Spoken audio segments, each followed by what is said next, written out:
Nagsisimula ng maglinis ang ilang residente sa Santa Ana, Cagayan matapos ang paggagupit ng Super Typhoon Nando. Live mula sa Cagayan, may unang balita si Nico Wahe. Nico. Igan, magandang umaga. Hindi tulad kahapon kung saan mabagsik, malakas ang naging pananalasa nitong Super Typhoon Nando.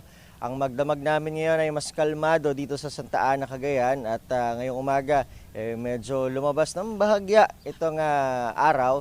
Kaya naman ang mga residente na nakikita nyo sa aking likuran ay nagsimula na magsipaglinis ng kanilang kapaligiran kahapon at may mga nararamdaman pa rin tayo mga pabugso-bugsong lakas ng hangin. Actually hanggang sa umagang ito, pero itong wala ng ulan, ito na yung naging hudyat ng mga residente para maglinis na dito sa kanilang kanya-kanyang tapat. Ito yung mga ibang kalalakihan dito ay tinatanggal na yung mga nagkalat na puno dito sa kalsada.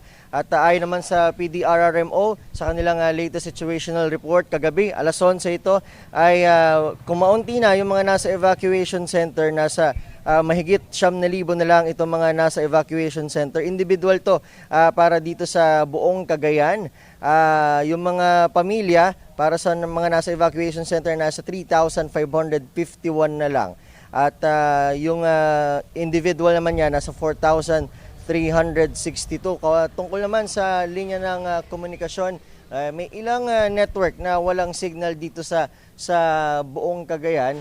At yung power supply naman nasa 20 sa 29 na bayan dito sa buong Cagayan ang wala ngayong power supply. Pero kahapon sa kasagsagan mismo nitong Super Typhoon Nando, ongoing yung naging rescue operation doon sa mga residente na nandun sa tabi ng ilog at doon sa gilid ng sa coastal area, dahil may ilan na hindi talaga lumikas kahit na napakalakas na nitong Super Typhoon Nando. Kaya MDRRMO ng Santa Ana halos hindi natulog para sakaling may tawag na kailangan ilikas, lalo na yung mga nanatili sa kanilang mga bahay sa kasagsagan ng bagyo, ay agad nilang mapuntahan at madala doon sa evacuation center. Sa ngayon, eto medyo maliwanag pero maya-maya ay mag-iikot kami. Pero kaninang umaga, sa pag-iikot naman namin at nagpalipad kami ng drone kaninang umaga, na nahihirapan lang kaming isend dahil nga wala kaming signal sa ngayon.